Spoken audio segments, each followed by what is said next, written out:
चहाशिवाय माझी सकाळ होत नाही आणि आज मी चहा पीत टेरेसवरती आले। आज संपूर्ण महाराष्ट्रातील वारकरी हे पंढरपूरच्या दिशेने गेलेले आहेत। चंद्रभागेच्या किनारी ते पोहोचले असतील। प्रत्येकाच्या घरी आज उपवास असतो, तसा माझ्या घरी सुद्धा उपवास आहे। सगळ्यांनीच आज उपवास धरलाय, त्यामुळे खिचडी करायचा प्लॅन आमचा ठरलेला आहे। त्यासोबत चिप्स सुद्धा तळणार आहेत, कारण लहान मुलं आमच्या घरात आहेत ते चिप्स खातात। आणि आता मी इथून जाणार आहे किचनमध्ये आणि बनवणार आहे खिचडी। सगळे उठायच्या आत पहिल्यांदा पटकन खिचडी करून घेतली। आज मोठी एकादशी आहे, चांगली साफसफाई करा आणि विठ्ठलाच्या मूर्तीची पूजा करा असा आदेश सासूबाईंनी दिल्यामुळे आम्ही कामाला लागलो। सफाई आवरून मी टेरेसवर फुलं आणायला गेले। मी मगाशी रोडला गेले होते आणि रोडला गेल्यानंतर ना मला खूप छान छान असं मुलं तयार झालेली दिसली। प्रत्येक जण छान छान आपला गेटअप केला होता प्रत्येक विद्यार्थ्यांनी। आणि आज बहुतेक शाळेमध्ये काहीतरी प्रोग्राम आहे असं वाटतंय, कारण कोणी वारकरी झालाय। मस्त दिसत होते सगळे आणि सकाळचं हे वातावरण बघून ना आज खरंच खूप भारी वाटलं। माझ्या माहेरी माझे आजोबा वारकरी होते आणि माझी आजी आता पंढरपूरच्या वाऱ्या करते। तिला आषाढीची वारी जमली नाही तर ती कार्तिकीची वारी जरूर करते। लहानपणापासून ना तिने मला बरेच अभंग शिकवले आणि मला सुद्धा पांडुरंगाचे अभंग म्हणायला फार आवडतात। कधी कधी तिच्यासोबत मी भजनाला सुद्धा जाते गावाकडे गेल्यानंतर आणि मला भजन म्हणायला फार आवडतं।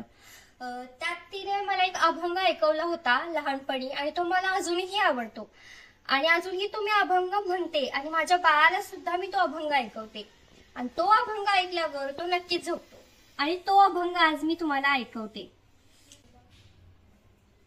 मागतो मी पांडुरंगा फक्त एक दान, मागतो मी पांडुरंगा फक्त एक दान, मिळे जाणे मुक्ती ऐसे द्यावे मज ज्ञान, मिळे जाणे मुक्ती ऐसे द्यावे मज ज्ञान, मिळे जाणे मुक्ती ऐसे द्यावे मज ज्ञान। बालपणी होते माझे मन हे अजान, तरुणपणी संसारात गेले सर्व ध्यान, वृद्धपण येताली जागती महान, मिळे जाणे मुक्ती ऐसे द्यावे मज ज्ञान, मिळे जाणे मुक्ती ऐसे द्यावे मज ज्ञान। आज नेमकी बारक्याच्या शाळेला सुट्टी होती म्हणून आम्ही शूटचं प्लॅन केलं। पटकन चहा टाकला आणि शूटचं सामान आवरायला घेतलं।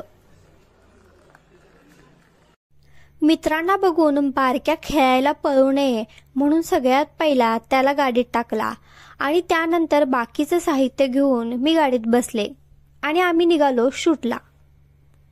मी आलोय हॉटेल परिवार मध्ये आणि आम्ही 4-5 पदार्थ मागवले। त्यात पहिला आहे कढीवडा, दुसरा मिसळ, तिसरा काय सँडविच बन, सँडविच आहे कुठलं, कुलचा सँडविच मागवलाय आणि माझा उपवास आहे त्यामुळे आम्ही मागवलाय साबुदाणा वडा।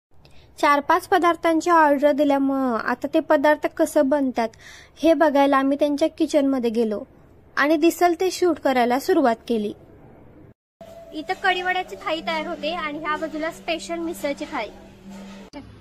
कॅमेरामन क्लिक या चॅनलच्या प्रेक्षकांसाठी एक सूचना आहे, तुम्ही जर इथं आला मिसळ आणि कढीवडा शेअर करायला परवानगी नाहीये। म्हणजे तुम्ही ब्लूटूथने शेअर करू शकत नाही, हॉटस्पॉटने करू शकत नाही किंवा वायफायने करू शकत नाही, त्यामुळे इथं आला तर शेअर करू नका। पॅकअप झालाय आणि जाता जाता म्हटलं एक चहा पिऊन जावा।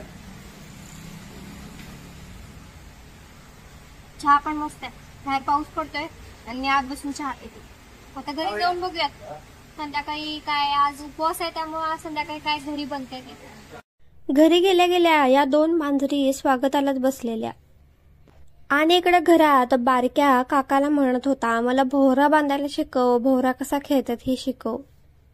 सकाळी शाबू खालाय असं सगळ्यांनी म्हटल्यामुळं आम्ही संध्याकाळी भगरीची थालीपीठ करायला घेतली। गरम गरम थालीपीठ बघता बघता सगळ्यांनी संपवली।